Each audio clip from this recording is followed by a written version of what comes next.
ప్రభున స్తోత్రం కలుగును గాక. ప్రభు అయిన యేసు క్రీస్తు నామములో దైవ సందేశం వింటున్న మీ అందరికీ ప్రత్యేకమైన వందనాలు. దైవ సందేశం వరకు ప్రార్థన చేసుకుందాం.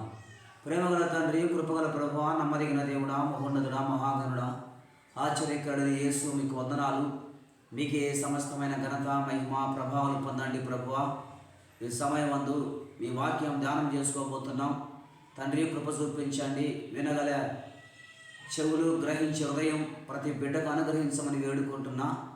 దయగల ప్రభువా, పరిశుద్ధాత్మ దేవుని యొక్క నడిపింపు దయచేయండి తండ్రి. పరిశుద్ధాత్మ దేవుని యొక్క సహాయం కోరుకుంటున్నా. మీ దాసునిపై మీ ఆత్మను ఉంచండి తండ్రి.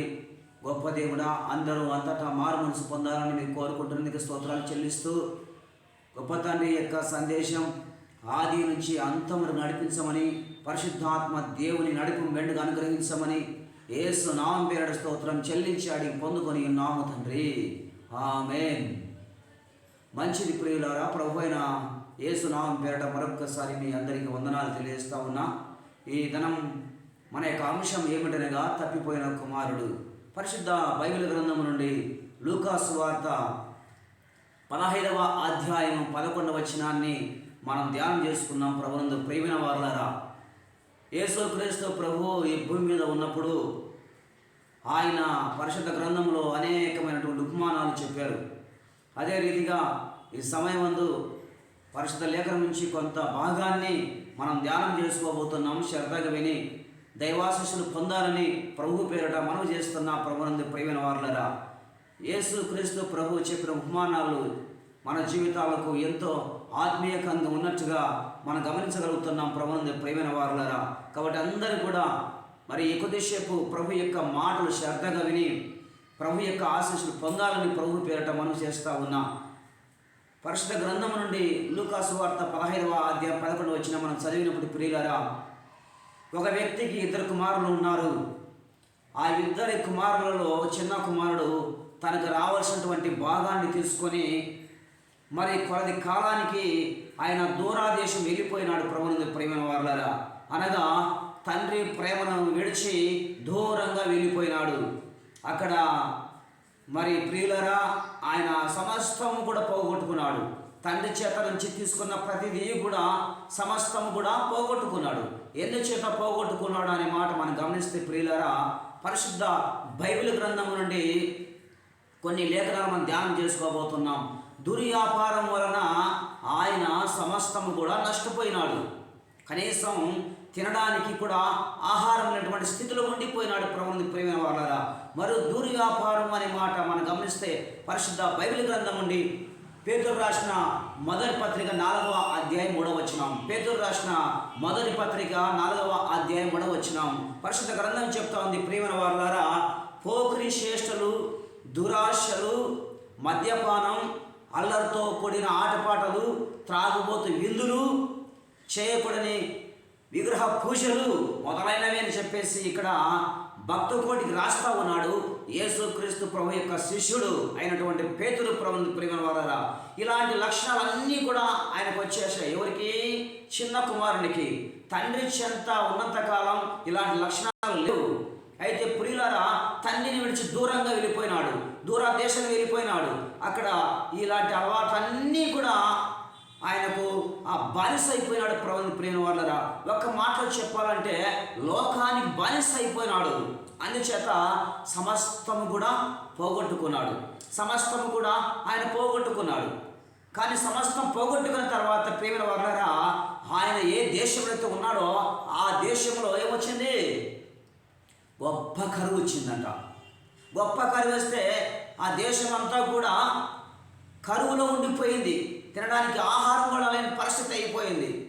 మరి ఈయన పరిస్థితి చూస్తే ఏదైనా పని చేయడానికంటే పని చేయడానికి చేత కాదు, అంతే కదా. దీనివలన తండ్రి చెంత బాగా సుకుమారుగా పెరిగినాడు. కడగొట్టు చెడగొట్టు అంటారు, అంతే కదా. ఈ చిన్న కుమారుడు కూడా తండ్రిని విడిచి దూరంగా వెళ్ళిపోయినాడు. దూరంగా వెళ్ళిపోయిన తర్వాత సమస్తం పోగొట్టుకున్నాడు. ఇంకా ఏమీ లేదు, కనీసం తినడానికి ఆహారానికి డబ్బులు కూడా లేవు.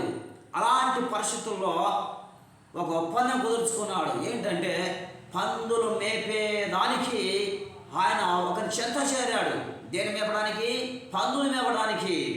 ప్రియరా, మరి ఏ పని చేయాలన్నా చేత కాదు. కారణం ఏమిటి? ఆయన అలా పెరిగాడు తండ్రి చెంత. మరి ఒకవేళ ఏదైనా పని చేయాలనుకుంటే ఏం పనులు ఉన్నాయి? కరువు వచ్చింది, అక్కడ తినడానికి ఆహారం లేదు, అలమటించిపోతా ఉన్నారు. ఆయన బానిసత్వం, రెండవదిగా ఆయన చేసినటువంటి పోకిరి చేష్టలు, దురాశలు, ఇవన్నీ అతని జీవితంలో ఉండిపోయినందువలన సమస్తం కోల్పోయినాడు. ఈనాడు మానవుని యొక్క పరిస్థితి కూడా ప్రభువునందు ప్రేమ వారులారా ఎందుకు ఇంత దీనస్థితికి వెళ్ళిపోతుందంటే మానవుడు పాపానికి బానిస అయిపోయినాడు. పాపముల చేత, అపరాధముల చేత మానవుడు మరి సంపబడి ఉన్నాడని మాట మనం గమనించవలసింది ప్రభువునందు ప్రేమ వారులారా. ఇక్కడ సమస్తం కోల్పోయి కనీసం తినడానికి ఆహారం లేక మరి పందుల పొట్టుతో తన కడుపు నింపుకోవాలనుకున్నాడండి. పందుల పొట్టుతో కడుపు నింపుకోవాలనుకున్నాడు. అయినా అతనికి ఎవరు ఏమి ఇయ్యలేదు. ఎందుకు ఇస్తారండి? అది తనది కాని దేశం, దూరదేశం, ఎవరో తెలియని దేశం, వారికి ఆహారం లేదు. మరి ఈయనకి ఎందుకు పెడతారు? ఇంకా పిల్లరా గమనించవలసింది, ఎందుకు ఈయనకు ఇంత దుస్థితి వచ్చిందంటే తండ్రిని విడిచి దూరంగా వెళ్ళిపోవడమైన సత్యాన్ని మనం గమనించాలి ప్రభువునందు ప్రేమైన వారులారా. ఇక బుద్ధి వచ్చినప్పుడు అనే మాట మనం చూస్తూ ఉన్నాం. ఆయనకు బుద్ధి వచ్చింది. ఆ పందులకు పొట్టేస్తుంటే ఒకదాని మీద ఒకటి పడి ఆ పొట్టుని తింటా ఉన్నాయి. పందులకు క్రమం ఉంటుందా? పందులకు క్రమం ఉండదు. అవి ఎగబడి పొట్టి తింటుంటే ఈయనకు ఆకలి మంట కడుపులో. అప్పుడు బుద్ధి వచ్చింది. జ్ఞాని అయిన సొలొమోను మహారాజు రాశాడు కదా, సామెతల గ్రంథం 2వ అధ్యాయం 11వ వచనంలో, బుద్ధి నిన్ను కాపాడును. బుద్ధి ఏం చేస్తుందంట? కాపాడుతుంది. ఆ బుద్ధి చెప్తా ఉంది, ఇక్కడ ఎందుకు చచ్చిపోతావు ఆకలికి, నీ తండ్రి చెంతకు వెళ్ళు అని బుద్ధి చెప్పినప్పుడు ఆయన లేచి అని మాట చూస్తా ఉన్నాం ప్రియులారా. లేచి తన తండ్రి చెంతకు వెళ్ళి, తండ్రి, పరలోకమునకు విరోధముగాను నీ ఎదుట పాపం చేస్తని నీ కుమారుని అనిపించు ఏ గుణం కాను అని చెప్పుకుంటానన్నాడు అని దూరాదేశం నుంచి వచ్చాడు. ప్రియులారా, ఎన్నో రోజులుగా తండ్రి తన చిన్న కుమారుని కోసం ఎదురు చూస్తున్నాడు. ప్రభువునందు ప్రేమైన వారులారా గమనించవలసింది, తండ్రి హృదయంలో దుఃఖం పుట్టించాడు చిన్న కుమారుడు.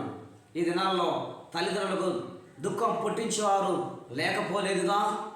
సోమరులుగా తిరుగుతూ వారి ఇష్టానుసారంగా జీవిస్తూ లోకానికి బానిసలై సమస్తం కోల్పోయి, తండ్రి ప్రేమను కోల్పోయి, చివరికి తినడానికి ఆహారం లేని దుస్థితి ఏర్పడింది ఈ యొక్క చిన్న కుమారునికి. ఏమైనా బుద్ధి వచ్చింది అనే మాట మనం సంతోషించాలి ప్రభువునందు ప్రేమైన వారులారా. నేను ఒక కుటుంబాన్ని నాకు తెలుసు. ఆ కుటుంబ సభ్యులు చాలా మాట చెప్పాలంటే ధనవంతులు, అనగా మరి చాలా భూస్వాములు. ఒక పంట పండితే లక్షల డబ్బులు వస్తాయి. ఆ చిన్న కుమారుడి కంటే తల్లి అమ్మ 20,000 అమ్మంటే ఇస్తాదంట, అమ్మ 10,000 అంటే ఇస్తాదంట. ఎందుకంటే ఇంట్లో పనులని బాగా చేసి పెడతానంట. ప్రియమైన వాళ్ళరా, పెద్ద కుమారుడు బాగా ఉద్యోగం చేస్తున్నాడు, చిన్న కుమారుడు ఎంత డబ్బు అడిగితే అంత డబ్బు తల్లి ఇస్తుందంట. ఒకరోజు ఏం జరిగిందంటే ప్రియమైన వాళ్ళరా, జరిగిన సత్యం ఇది నేను చెప్తున్నా మీకు. అమ్మ 10,000 అన్నాడంట. అలాగా కాలం గడిచిపోయి కొద్ది ఒకరోజు అమ్మ 30,000 అన్నాడంట. ఓ 10,000 ఇచ్చింది, 20,000 తెల్లవారు తీస్తాలేనా అన్నదంట. అనగానే ఇతడు ఏం చేసినాడు, మాట్లాడుకుంటూ వచ్చి ఆ పురుగుల డబ్బు ఉంటే ఆ చెట్ల కొట్టి మందు ఉంటే అలా తాగినాడంట. తాగితే ఆసుపత్రి గడమైనాడు, లక్షలు ఖర్చు అయినాయి. అంటే ఇదంతా కారణం ఏమిటో తెలుసా? మన పిల్లలను వారు ఎంత అడిగితే అంత ఇచ్చి పాడు చేసుకుంటారు కుటుంబాలలో. ప్రియమైన వారులారా, ఇక్కడ కూడా ఈ చిన్న కుమారుడు తండ్రి ఇవ్వగానే ఆస్తి పంచిపెట్టగానే దూర దేశం వెళ్ళి సమస్తం కూడా పాడు చేసుకున్నాడు. ప్రభువుని ప్రియమైన వారులారా, ఎట్టకేలకు ఏది ఏమైనా తండ్రి చెంతకు వచ్చాడు.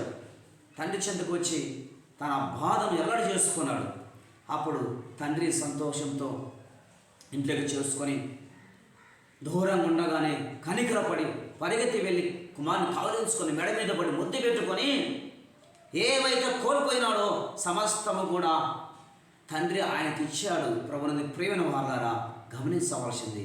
ఇకనైనా మన పరలోకపు తండ్రి యొక్క ప్రేమను తెలుసుకున్న వారమై మన కొరకు తన ప్రియ కుమారుని లోకానికి పంపించి ఆయన ద్వారా మన జీవితాలు గొప్ప రక్షణ కలగజేశాడు.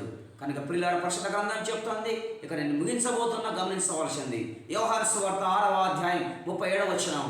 నా యొద్దకు వచ్చువారిని నేను అంత మాత్రము కూడా త్రోసివేయను అని యేసుక్రీస్తు ప్రభు సెలవిస్తూ ఉన్నారు. కనుక ప్రియమైన వారులారా, స్నేహితుడా, సోదరై, ఇకనైనా సమయం ఉండగానే సమయాన్ని సద్వినియోగం చేసుకుని ప్రభు చెంతకు రండి. తప్పకుండా ఆయన క్షమించే దేవుని కలిగి ఉన్నాం. మరి ఇకనైనా మారుమనసు పొంది ప్రభు కొరకు జీవిద్దాం. అటు కృప పరిశుద్ధాత్మ దేవుడు సహాయం చేసి నడిపించునుగాక. ఆమేన్. చిన్న ప్రార్థన చేసుకున్నాం. ప్రేమగల తండ్రి, కృపగల ప్రభువా, మీకు వందనాలు. మీకే సమస్తమైన ఘనత, మహిమ, ప్రభావాలు పొందండి. సందేశం ఉన్న ప్రతి బిడ్డను కూడా యేసు క్రీస్తు నామమున దీవించి ఆశ్రయించి ఫలింపజేశామని, వారి కుటుంబాల నెమ్మది, మీ శాంతిని, మీ సమాధానం ఇచ్చి కృప చూపించమని, కుటుంబంలో ఉన్న ప్రతి బాధ, ప్రతి చింత, ప్రతి తొలగించమని యేసు నామమున స్తోత్రం చెల్లించాడు పొందుకొని నాము తండ్రి. ఆమేన్. ప్రభు అయిన యేసు క్రీస్తు కృపయు, తండ్రి అయిన దేవుని యొక్క ప్రేమయు, పరిశుద్ధాత్మ దేవుని యొక్క అన్యోన్య సహవాసం సందేశమైన ప్రతి బిడ్డకును, ప్రతి కుటుంబానికి ఎప్పుడున్న ఎల్లప్పుడూ సదాకాలం తోడై నడిపించునుగాక. ఆమేన్. ఆమేన్.